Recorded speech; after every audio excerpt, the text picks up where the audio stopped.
देता रहूंगा आपको सभी फिल्मी न्यूज, नहीं करूंगा कोई भी miss. Welcome to Yogipedia episode number 126। शुक्रिया केतन भाई फॉर दिस शायरी, थोड़ी मॉडिफाई कर दी है मैंने। और अगर आप भी कुछ भी मिस नहीं करना चाहते मेरे लाइफ का, तो मेरे व्लॉग्स डालता हूं यार, मैं बहुत सारे ऑलरेडी डाल दिए हैं रैंडम योगी पे। डिस्क्रिप्शन में आपको लिंक मिल जाएंगी, ढूंढ लेना। और हाँ, बस उसी लिंक पर क्लिक करना, कोई भी दूसरी नहीं। समझ गए ना? हेलो, मेरा नाम है योगी और हमारी मुलाकात बार बार होगी। एपिसोड की शुरुआत करते हैं इस वक्त की बड़ी न्यूज से। पता चला है कि आमिर खान बनाने वाले हैं एक super hero film with Lokesh Kanagaraj. And अगर सब कुछ ठीक रहा तो मूवी की शूटिंग भी स्टार्ट हो जाएगी इन 2027। लेकिन भाई, सुपर हीरो रोल के लिए आमिर खान कुछ ज्यादा ही एजेड नहीं है। आई मीन, सुपर हीरो है तो उसके सीक्वल्स भी तो आएंगे ना। तो अब क्या डी एजिंग करके सुपर हीरो बनाओगे? खैर, मुझे क्या, वैसे भी मुझे तो आमिर खान से ज्यादा लोकेश कनगराज की फिल्म मेकिंग पर भरोसा है। बस स्क्रिप्ट जल्दी जल्दी फाइनल कर देना, क्योंकि मैंने सुना है आमिर खान स्क्रिप्ट सिलेक्शन में भी बहुत रिसर्च करते हैं। रिसेंट न्यूज की माने तो राजकुमार हिरानी के साथ आमिर खान की आने वाली नई फिल्म, जो दादा साहेब फाल्के जी के बायोपिक पर होगी, उसके लिए आमिर खान ने ऑलमोस्ट 10 स्क्रिप्ट्स पर ब्रेनस्टॉर्मिंग की, तब जाके एक स्क्रिप्ट सिलेक्ट की है। आई मीन, एक बायोपिक के लिए इतनी सारी स्क्रिप्ट क्यों बनाई? वो तो रियल स्टोरी होगी ना। अलग अलग ड्राफ्ट वर्जन हो सकते हैं एक स्क्रिप्ट के, लेकिन स्क्रिप्ट ही 10 थी। यकीन तो नहीं हो रहा, लेकिन जाने दो। मूवी अच्छी बनाओ, लाल सिंह चड्ढा की तरह। अब रीमेक से काम नहीं चलने वाला। ओह, सितारे जमीन पर भी रीमेक ही है। वैसे इसी से याद आया, सबको पता है कि आमिर खान इस मूवी को पे पर व्यू बिजनेस मॉडल के अंदर यूट्यूब पर रिलीज करने वाले हैं एंड ओटीटी पर नहीं। लेकिन कुछ रिपोर्ट्स की माने तो नेटफ्लिक्स ने 60 करोड़ से 125 करोड़ तक की ऑफर दे दी है आमिर खान को, ताकि वो इसे यूट्यूब की जगह नेटफ्लिक्स पर रिलीज करे। क्योंकि उनको डर है कि अगर उनकी ये पे पर व्यू वाला कॉन्सेप्ट चल गया तो ओटीटी का पूरा इकोसिस्टम हिल जाएगा, जो सही भी है। एंड अगर देखा देखी बाकी फिल्म मेकर्स ने भी अगर ऐसा ही मॉडल अपनाया, तो नेटफ्लिक्स, अमेजॉन, जियो जैसे बड़े ओटीटी जायंट्स को अपने रेट सस्ते करने ही पड़ेंगे, ताकि वो भी इस गेम में टिके। वैसे खान की बात हो रही है तो बता दूं, रूमर्स है कि Shahrukh Khan is collaborating with मैत्री मूवी मेकर्स, जिन्होंने पुष्पा 2, जाट जैसे फिल्म्स बनाई है रिसेंटली। एंड शायद इस कोलैब के लिए उनको 300 करोड़ रेम्यूनरेशन मिलेगा। भाई देखो, अफवाह है ये, इस पे यकीन मत करो फिलहाल। दिल को खुश करने के लिए भले ही ऐसे न्यूज अच्छी लगे, पर it's not true at this moment. But true news is, उन्हीं की आने वाली अगली मूवी किंग, जिसकी शूटिंग रिसेंटली चल रही है, उसके दौरान राघव जुएल को लेग इंजरी हो गई, लेकिन उन्होंने शूटिंग रोकी नहीं। पेन होने के बावजूद राघव कंटिन्यूअसली शूट करते रहे।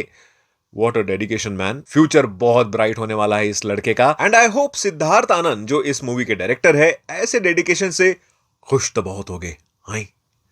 Talking about Siddharth Anand, recently news आई थी कि अक्षय कुमार एक हॉरर फिल्म करने वाले हैं विद सिद्धार्थ आनंद, जो एक फोकलोर स्टोरी पर बेस्ड होगी, जिसको लार्ज स्केल पर बनाया जाएगा एंड नेक्स्ट ईयर से शूटिंग भी शुरू हो जाएगी। एंड इस न्यूज पर सिद्धार्थ आनंद ने बड़े ही प्यार से सिर्फ एक वर्ड में रिप्लाई देते हुए कहा, फॉल्स, एंड इस रूमर को एंड कर दिया। भाई, ये तो अच्छा है कि सिद्धार्थ आनंद जैसे बड़े डायरेक्टर इतने बिजी होने के बाद भी एटलीस्ट कैजुअली ही सही रूमर्स पर रिप्लाई कर देते हैं, ताकि मार्केट में ऐसी अफवाहें ना फैले। Talking about casual reply, Ayushmann Khurrana ने ऐसे ही एक कैजुअल पोस्ट डालते हुए जाने अनजाने में उनकी आने वाली अगली हॉरर रोमांटिक कॉमेडी मूवी थमा की दिवाली रिलीज कंफर्म कर दी। अब ये सच में जाने अनजाने में था या सोच समझकर, क्योंकि इस पोस्ट के ऊपर इस मूवी के प्रोड्यूसर यानी कि मैडॉक फिल्म्स ने भी रिप्लाई करके कहा कि ब्लडी तो होगा पर रोमांटिक भी, एक्साइटेड फॉर टेररिफिक दिवाली। यानी कि अब तो ये पूरी तरह से कंफर्म हो गया है कि थमा आएगी इस दिवाली पर। वैसे पता चला है कि थमा के बाद आयुष्मान खुराना सूरज बरजादा के नेक्स्ट फनी रोमांटिक फिल्म में दिखेंगे, जिसकी शूटिंग नवंबर से स्टार्ट होगी। रिपोर्ट्स की माने तो वो इस मूवी में अगले प्रेम होंगे, जो अब तक सलमान खान निभाते आ रहे थे। एंड मूवी में हीरोइन होगी शर्वरी वाघ। फिल्म की शूटिंग 6 महीने के पीरियड में खत्म की जाएगी एंड 2026 के सेकंड हाफ में इसे रिलीज भी किया जाएगा। वैसे रिलीज से याद आया, अनन्या पांडे एंड कार्तिक आर्यन स्टारर तू मेरी मैं तेरा तू मेरी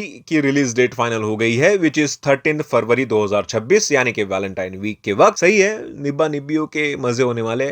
खैर, अब क्विकली बात कर लेते हैं रिसेंटली आए कुछ teaser, trailers and some announcement videos की। तो मेट्रो इन दिनों का ट्रेलर आया है and to be very honest, एक सुकून सा मिला इसका ट्रेलर देख के। पहला रीजन, अरिजीत सिंह की आवाज में यूज किया गया सॉन्ग, एक सॉन्ग उन्होंने इसके टीजर में भी यूज किया था and that was also soulful. And another reason है इसकी जेन्युइन सी लगने वाली लव स्टोरी। एंड अगर आपने इसका first part life in a metro देखा है, तो आपको अंदाजा होगा ही कि इस फिल्म में दिखाया जाता है कि कैसे मेट्रो सिटी में स्ट्रगल के साथ साथ रिलेशनशिप बनते हैं एंड बिगड़ते भी है। जेनजी टाइप वाले रिलेशनशिप्स नहीं, बल्कि सभी एज ग्रुप वाले रिलेशनशिप्स। तो भाई मैं एक्साइटेड हूं इस फिल्म के लिए, क्योंकि मुझे इसका फर्स्ट पार्ट बहुत पसंद आया था एंड उसके गाने भी बहुत ही ज्यादा बढ़िया थे। तो इसी उम्मीद से कि ये फिल्म भी वही सुकून मिलेगी, हम इसको जरूर देखेंगे 4 जुलाई को। एक और टीजर आया है राजकुमार राव स्टारर मालिक का, एंड बहुत दिनों बाद राजकुमार राव अपने यूजुअल एक्टिंग स्टाइल को छोड़ के कुछ हटके ट्राई कर रहे हैं। एक गैंगस्टर का रोल है उनका इसमें, एंड स्टोरी बेस्ड होगी 1988 के एरा की, जिसमें इलाहाबाद में कैसे वो अपना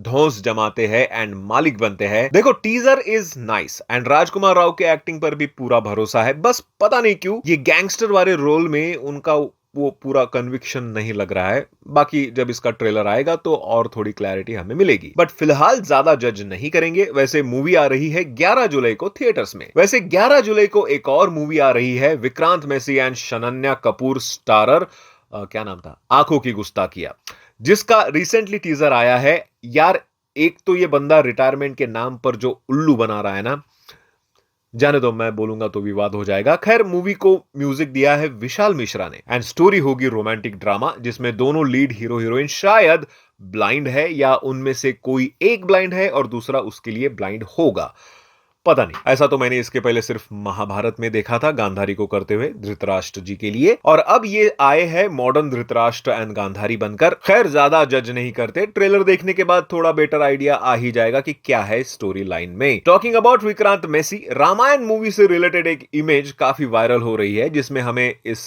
फिल्म की सभी कास्ट की लिस्ट और उनके रिस्पेक्टिव रोल दिख रहे हैं एंड रामायण में विक्रांत मैसी शायद मेघनाथ का रोल प्ले कर सकते हैं। वैसे ऑलमोस्ट कास्टिंग तो सभी को पता चल ही गई है अब तक। भाई Bobby Deol as Kumbhakarna and Vijay Sethupathi as Vibhishana तो सुना ही था, रूमर्स में सुना ही होगा आपने। लेकिन I am surprise to see Amitabh Bachchan sir name in this list, जो जटायु का रोल करेंगे। वैसे आई थिंक उनकी सिर्फ वॉइस यूज होगी for Jatayu character, but Amitabh Bachchan, भाई इतनी बड़ी कास्टिंग कोई छुपाता है क्या? खैर आई एम श्योर कि इसमें से कुछ नाम तो पक्का रूमर्स ही है, तो और डिस्कस नहीं करते। वैसे Lokesh Kanagaraj produced Benz movie का कैरेक्टर प्रोमो भी आया है, जिसमें निविन पॉली को इंट्रोड्यूस किया गया है एज एंटागनिस्ट, जिसका नाम है वॉल्टर, एंड उस कैरेक्टर को देख के मुझे थोड़ा थोड़ा सूर्या के रोलेक्स की याद आई। अगर आपको भी सेम लगा तो सब्सक्राइब कर देना। एंड वीडियो को और भी लंबा ना करते हुए क्विकली देता हूं कुछ one liner updates. Tom cruise को मिल गया है award from Guinness world record for doing 16 burning parachute jumps, जो उन्होंने किए हैं for mission impossible the final reckoning movie के लिए, जिसका एक वीडियो भी मेकर्स ने रिलीज किया है, जिसमें आप देख सकते हो उनका preparation for this jump and उसके बाद अलग अलग एंगल से शूट करने के लिए उन्होंने इस पैराशूट बर्निंग जंप को 16 बार परफॉर्म किया, जो आज तक किसी ने नहीं किया है। गोट हो भाई आप। दुनिया में हजारों एक्टर्स है, बट टॉम क्रूज सिर्फ एक ही है। गुजराती मूवी वश का सीक्वल आने वाला है एज वश लेवल 2 27 अगस्त 2025 को, जिसका ऑफिशियल रिलीज डेट पोस्टर भी आ चुका है। तो अगर आपको अब शैतान 2 की भी कोई न्यूज दिखे तो सरप्राइज मत होना। Ayan Mukerji is final as a director for Dhoom 4 movie, and आपको पता ही होगा कि ब्रह्मास्त्र मूवी की कमान भी उन्हीं के हाथों में थी, बट न्यूज की माने तो अयान मुखर्जी ब्रह्मास्त्र 2 से पहले धूम 4 बनाएंगे रणबीर कपूर के साथ, क्योंकि ब्रह्मास्त्र 2 के लिए कुछ फंडिंग इश्यूज हो गए हैं। भाई रियली अपने रियल आईडी से न्यूज तो दो एक बार, तब मानूंगा मैं, वरना नहीं। खैर इसी न्यूज के साथ एपिसोड खत्म करते हैं, मिलते हैं अगले वीडियो में, बाय।